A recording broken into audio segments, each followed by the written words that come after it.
28 ವರ್ಷಗಳ ಬಳಿಕ ಜೆಡಿಎಸ್ನವರಿಗೆ ಕೇಂದ್ರದಲ್ಲಿ ಸಚಿವ ಸಂಪುಟದಲ್ಲಿ ಸ್ಥಾನಮಾನ ಸಿಕ್ಕಿದೆ. ಅದರಲ್ಲೂ ಎಚ್.ಡಿ. ಕುಮಾರಸ್ವಾಮಿ ಅವರು ಈ ವಿಶೇಷ ಸ್ಥಾನಮಾನಕ್ಕೆ ಸಾಕ್ಷಿಯಾಗಿದ್ದಾರೆ.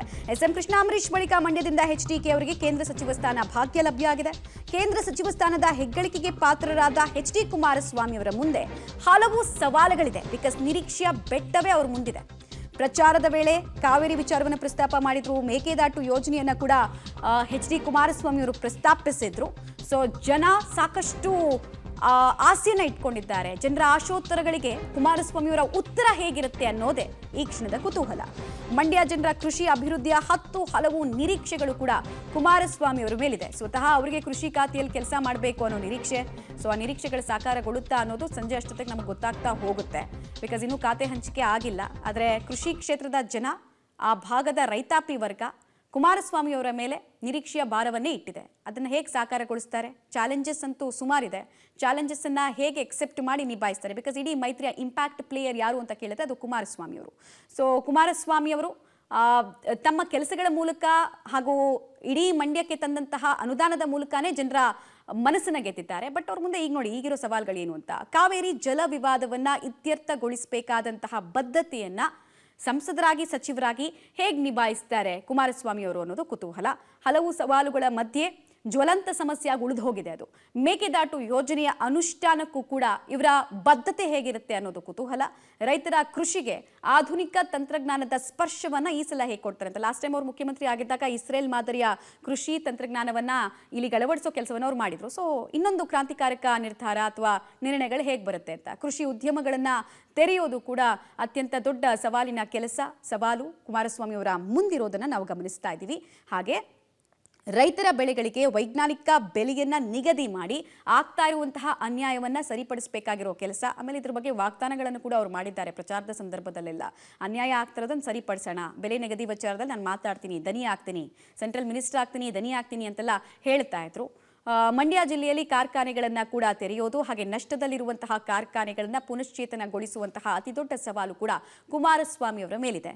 ಮಂಡ್ಯ ಜನರ ನಿರೀಕ್ಷೆ ದುಪ್ಪಟ್ಟಿದೆ. ಬಟ್ ಅದರಲ್ಲಿ ಪ್ರಮುಖ ಪ್ರೈಮ್ ಸವಾಲುಗಳು ಇವೆ. ಹಾಗೆ ಕೇಂದ್ರ ಸಚಿವರ ಕೆಲಸದ ಜೊತೆಗೆ ಜನರ ಕೈಗೆ ಸಿಗಬೇಕಾಗಿರೋದು ಕೂಡ. ಸಾಮಾನ್ಯವಾಗಿ ಸೆಂಟ್ರಲ್ ಮಿನಿಸ್ಟರ್ ಆದ್ರು ಅಂದ್ರೆ ಅವ್ರ ಕ್ಷೇತ್ರದಲ್ಲಿ ಸಿಗೋದೇ ಇಲ್ಲ ಅನ್ನುವಂತಹ ಅಪವಾದ ಇದೆ. ಅಪವಾದದಿಂದ ಆಚೆ ಬರಬೇಕು ಅವರು. ಡೀಟೇಲ್ಸ್ ಕೊಡ್ತಾರೆ. ನೇರ ಸಂಪರ್ಕದಲ್ಲಿ ಜಾಯ್ನ್ ಆಗ್ತಾ ಇದ್ದಾರೆ ರೋಹಿತ್. ಭಾವನಾತ್ಮಕವಾಗಿ ಕೂಡ ಜೆಡಿಎಸ್ನ ಸಾಮ್ರಾಜ್ಯ ಬಲವರ್ಧನೆ ಆಗೋದಕ್ಕೆ ಕುಮಾರಸ್ವಾಮಿ ಅವರೇ ಇಂಪ್ಯಾಕ್ಟ್ ಪ್ಲೇಯರ್ ಅಲ್ಲಿ. ಸೊ ನಿರೀಕ್ಷೆ ಸಾಕಷ್ಟಿದೆ. ನಿರೀಕ್ಷೆಗಳಿದ್ದ ಸಂದರ್ಭದಲ್ಲಿ ಸವಾಲು ಸಮಸ್ಯೆ ಕೂಡ ದುಪ್ಪಟ್ಟಾಗಿರುತ್ತೆ. ಸೊ ಅದನ್ನ ಹೇಗೆ ಮೆಟ್ ನಿಲ್ತಾರೆ ಕುಮಾರಸ್ವಾಮಿ ಅವರನ್ನು ಕುತೂಹಲ. ಖಂಡಿತ ಏನು ಮಂಡ್ಯದ ಇಷ್ಟು ಎಂಪಿಗಳ ಪೈಕಿ ಇಬ್ಬರು ರಾಜ್ಯಸಭೆ ಒಂದು ಖಾತೆಯನ್ನ ನಿರ್ವಹಣೆ ಮಾಡಿದ್ರು. ಆದರೆ ಮಂಡ್ಯ ಜಿಲ್ಲೆಯ ಎಂಪಿ ಆದವರು ಇದೇ ಮೊದಲನೇ ಬಾರಿಗೆ ಏನು ಸಚಿವ ಸಂಪುಟದ ಒಂದು ಮಂತ್ರಿ ಆಗ್ತಾ ಇದ್ದಾರೆ. ಆ ನಿಟ್ಟಿನಲ್ಲಿ ಮಂಡ್ಯಗೆ ಸಾಕಷ್ಟು ನಿರೀಕ್ಷೆಗಳು ಕೂಡ ಇರುವಂಥದ್ದು. ಯಾಕಂದ್ರೆ ಕುಮಾರಸ್ವಾಮಿ ಅವರು ಪ್ರಚಾರಕ್ಕೆ ಬಂದಂತಹ ಸಂದರ್ಭದಲ್ಲಿ ಹಲವು ಆಶ್ವಾಸನೆಗಳನ್ನ ಮಂಡ್ಯ ಜಿಲ್ಲೆಯ ಜನರಿಗೆ ಕೊಟ್ಟಿರುವಂಥದ್ದು. ಅದೇ ನಿಟ್ಟಿನಲ್ಲಿ ಮಂಡ್ಯ ಜಿಲ್ಲೆಯ ಜನರು ಕೂಡ ಕುಮಾರಸ್ವಾಮಿಗೆ ಮತ ಹಾಕಿದ್ದಾರೆ. ಪ್ರಥಮವಾಗಿ ಕುಮಾರಸ್ವಾಮಿ ಅವರು ಪದೇ ಪದೇ ತಮ್ಮ ಭಾಷಣದಲ್ಲಿ ಹೇಳ್ತಾ ಇದ್ರು, ಕಾವೇರಿಯ ಸಮಸ್ಯೆಯನ್ನು ನಾನು ಬಗೆಹರಿಸಕ್ಕೆ ಪ್ರಾಮಾಣಿಕವಾದಂತಹ ಪ್ರಯತ್ನವನ್ನ ನಾನು ಮಾಡ್ತೀನಿ ಅಂತ ಹೇಳ್ತಾ ಇದ್ರು. ಅದೇ ನಿಟ್ಟಿನಲ್ಲಿ ಅವರು ಎಷ್ಟರ ಮಟ್ಟಿಗೆ ಈ ಒಂದು ವಿಚಾರದಲ್ಲಿ ಕಾರ್ಯಪ್ರವೃತ್ತರಾಗ್ತಾರೆ ಅನ್ನೋ ನಿಟ್ಟಿನಲ್ಲಿ ಕಾದು ನೋಡ್ಬೇಕಾಗಿದೆ. ಇನ್ನೊಂದು ವಿಚಾರ ಅಂತಂದ್ರೆ, ನಾನು ಎಂಪಿ ಆಗುವ ಹೊತ್ತಿಗೆ ಅಂದ್ರೆ 5 ವರ್ಷ ಅವಧಿ ಸಂಪೂರ್ಣವಾಗುವ ಹೊತ್ತಿಗೆ ಮೇಕೆದಾಟು ಯೋಜನೆಯ ಒಂದು ಅಡಿಗಲನ್ನ ಆಗ್ತೀನಿ ಅನ್ನೋ ನಿಟ್ಟಿನಲ್ಲಿ ಮಂಡ್ಯ ಜಿಲ್ಲೆಯ ಜನರಿಗೆ ಮಾತನ್ನ ಕೊಟ್ಟಿದ್ರು. ಅದನ್ನ ಎಷ್ಟರ ಮಟ್ಟಿಗೆ ಅವರು ಈಡೇರಿಸ್ಕೋತಾರೆ ಮಾತನ್ನ ಅನ್ನೋದನ್ನು ಕೂಡ ಕಾದು ನೋಡ್ಬೇಕಾಗಿರೋದು ಅಂತದ್ದು. ಇನ್ನು ಉಳಿದಂತೆ ಅವ್ರಿಗೆ ಇನ್ನು ಯಾವುದೇ ಖಾತೆಯನ್ನ ಕೊಟ್ಟಿದ್ದಾರೆ ಅಂತ ಹೇಳಿ ಕೂಡ ಕೊಡ್ತಾರೆ ಅನ್ನೋ ನಿಟ್ಟಿನಲ್ಲಿ ನಿರೀಕ್ಷೆಗಳು ಇಲ್ಲ.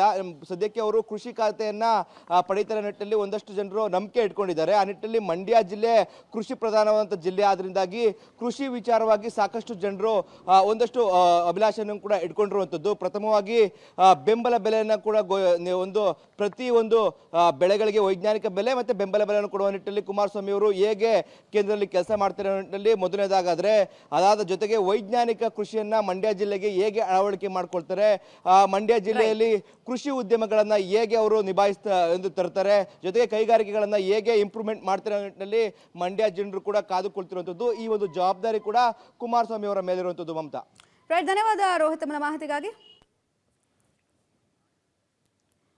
ಮೋದಿ 3.0 ಸಂಪುಟದಲ್ಲಿ ವಿ ಸೋಮಣ್ಣ ಅವರಿಗೂ ಕೂಡ ಸಚಿವ ಭಾಗ್ಯ ಸಿಕ್ಕಿದೆ. ಅದೃಷ್ಟ ಖುಲಾಯಿಸಿದೆ. 1 ವರ್ಷದ ರಾಜಕೀಯ ವನವಾಸದ ಬಳಿಕ ಮತ್ತೊಮ್ಮೆ ಅದೃಷ್ಟದ ಬಾಗಿಲು ಓಪನ್ ಆಗಿದೆ ವಿ ಸೋಮಣ್ಣ ಅವರಿಗೆ.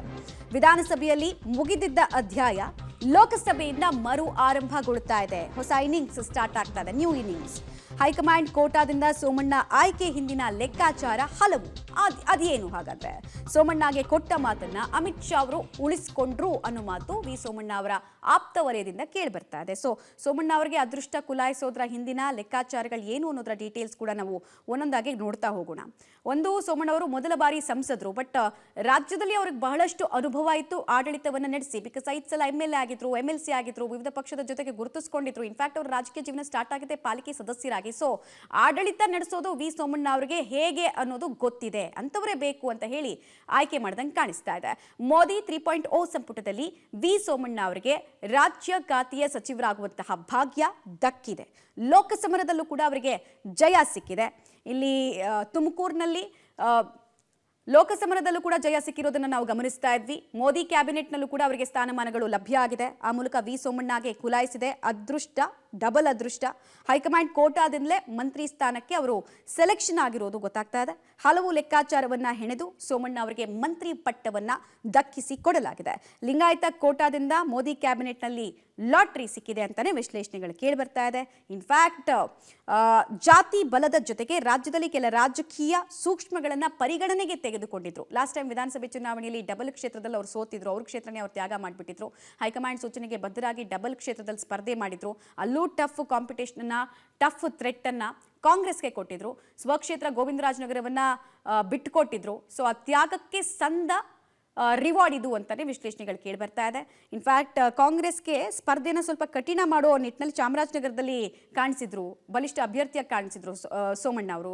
ಕೇವಲ 7,500 ಮತಗಳ ಅಂತರದಿಂದ ಅವರಲ್ಲಿ ಸೋತು ಹತಾಶರಾಗಿದ್ದ ವಿ ಸೋಮಣ್ಣಗೆ ಅಮಿತ್ ಶಾ ಅವರು ಒಂದು ಅಭಯ ಹಸ್ತವನ್ನು ಕೊಟ್ಟಿರ್ತಾರೆ. ನೆಕ್ಸ್ಟ್ ನಿಮಗೆ ರಾಜಕೀಯ ಭವಿಷ್ಯ ಇನ್ನೂ ಚೆನ್ನಾಗಿರುತ್ತೆ, ಯೋಚನೆ ಮಾಡಬೇಡಿ ಅಂತೆಲ್ಲ ಹೇಳ್ತಾರಂತೆ, ನಿಮ್ಮನ್ನ ಕೈ ಬಿಡೋದಿಲ್ಲ ಅಂತ ಹೇಳಿ ಕೂಡ ಅಮಿತ್ ಶಾ ಅವರು ಮಾತು ಕೊಟ್ಟಿರ್ತಾರೆ. ಮಾತಿನಂತೆ ನೆರವೇರಿಸಿಕೊಂಡಿದ್ದಾರೆ, ನಡೆಸ್ಕೊಂಡಿದ್ದಾರೆ ಅನ್ನೋದು ವಿ ಸೋಮಣ್ಣ ಅವರ ನೆಮ್ಮದಿಯ ನಿಟ್ಟುಸಿರಿಗೆ ಕಾರಣ ಆಗ್ತಾ ಇದೆ.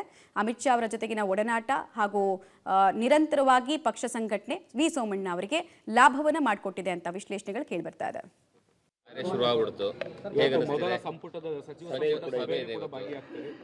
ಒಂದು, ಕರ್ನಾಟಕದ ರಾಜ್ಯದಲ್ಲಿ ಸುಮಾರು 14-15 ವರ್ಷಗಳ ಕಾಲ ಮಂತ್ರಿಯಾಗಿ ಕೆಲಸ ಮಾಡಿದ್ದೇನೆ.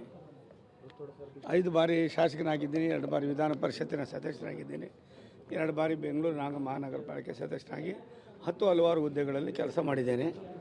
ಒಂದು ಹೆಮ್ಮೆ, ಸಂತೋಷ. ಈ ದೇಶದ ಅಭ್ಯುದಯದ ಹರಿಕಾರರಾಗಿರ್ತಕ್ಕಂಥ ನಮ್ಮೆಲ್ಲರ ನೆಚ್ಚಿನ ನಾಯಕರಾದ ಸನ್ಮಾನ್ಯ ನರೇಂದ್ರ ಮೋದಿಯವರ ನಾಯಕತ್ವದಲ್ಲಿ ನಾನು ಒಬ್ಬ ಸಚಿವನಾಗಿದ್ದೀನಿ ಅನ್ನೋದೇ ನನಗೊಂದು ರೀತಿಯ ಸಂತೋಷ, ಹೆಮ್ಮೆ. ಹಾಗಾಗಿ ನಮಗೆ ಇಂಥ ಸಂದರ್ಭ ಭಗವಂತ ಕರುಣಿಸಿದ್ದಾನೆ ಅಂತ ಭಗವಂತನಿಗೆ ನಾನು ಪ್ರಾರ್ಥನೆ ಮಾಡ್ತೀನಿ. ಇವತ್ತು ಕ್ಯಾಬಿನೆಟ್ ಯಾವ್ಯಾವ ಸಚಿವ